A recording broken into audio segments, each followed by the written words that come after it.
المصممة المذلولة ضيفتي اليوم. مرحبا بكم عند إلياس، وشكرا إن شاء الله يا رب تكونوا بخير.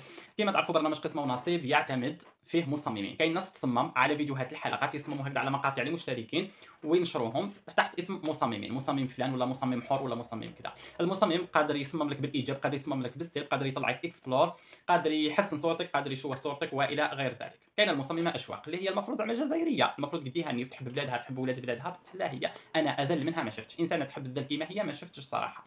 لا دوك نقول لكم عليه. اول شيء نبدا بك ونوجه لك رساله، انت ما تقبلش واحد مصمم حاجه كبيره، انت حالفك الحظ في عدد المشاهدات وعدد المتابعين هكا هاو وفقط. لانه علاش؟ المصمم هو اللي عنده محتوى، اللي يبدع، اللي عنده افكار، اللي عنده شيء يقدم نشوفوا محتواه. انت لا تبيني لا بوجهك لا بصوتك لا باعمالك، انت واش خدمتك؟ خدمتك تسجيل شاشه للقطات، تعد تدخليهم برنامج مونتاج، تعدلي عليهم شويه شويه موسيقى وتطلقيهم. حالفك الحظ اني كنت من الاوائل اللي كانوا يصمموا فلاباج تاعك طالعه، هذا وفقط. اما انك تقدمي وعندك مجهود وعندك تعب ما كانش. علاش مدلوله؟ اول شيء العراقيين ما خلاو ما بقاو في بلادنا.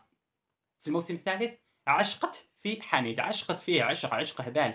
الكميه اللي صممتها الحميد ما صممتهاش المراد. هذه الدرجه الاولى. الحاجه ما خدرتش فيديو ولا حكيت عليها من قبل لانه ما تهمني، حكيت هكذا شويه في لايفات واخر اهم حاجه اللي انسانه يسر تونسيه اللي سبتنا وسبت بلادنا، قالت عقولكم مسكره ومخخكم مسكره وبلادكم مسكره وتجوا تصيفوا في تونس، عايرتنا بهذا لا فاصون على جال برنامج الاسد الحقيقي وعلى جال ايفا. راح تصمم لها، صممت لها اكثر من 3 تصاميم وهي دخلت غير ضيفه. فاذل من هذه الانسانه انا ما شفت. فانا ما نعتبركش مصممه، ويا ريت ما تمشيش باسم مصممه جزائريه. كوني مصممه حره من اي بلد، من افغانستان، من المريخ، من شنو هذه انك جزائريه؟ جزائريه ما تديكش النيف على بلادك، وزيد راكي في بيريوده تاع الصيف وما غير يجي الصيف تتفكري كلام يسر.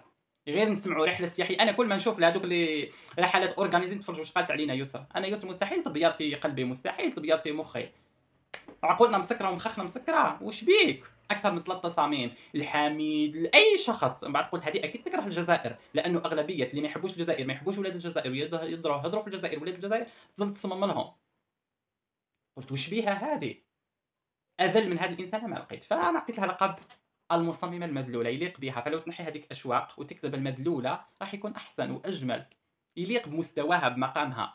ما يليقش اشواق. وين الاشواق؟ وين انت؟ ممكن عندك الشوق للذل، ممكن انت مشتاقه كثير انك تكوني مذلوله، هذا الشيء يعني مش عيب، يعني شخصيتك، احنا ما خصنا فيه، ما خصنا بالموضوع. ولكن ما تمشيش باسم الجزائر وما تصمميش لاولاد الجزائر.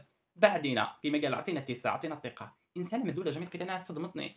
تصمم اليسر، نصمم اليسر لهذه الدرجه. بصراحه درت بزاف اغلاط من قبل، سواء ما نحكيش على الموسم الثاني، ما نحكيش على عالي، ما نحكيش على عالي ما نحكيش على الموسم الثاني، نخلوها غير في الموسم الثالث. وهكذاك وتغاضيت عليه.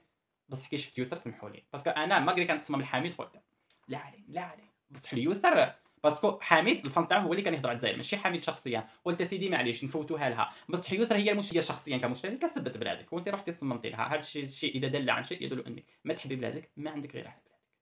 والسلام عليكم ورحمة الله وبركاته. لا غلط قولوا لي راك غلط، باسكو انا على بالي بروحي مانيش غلط، اللي عنده النيف على بلادو ماهوش غلط.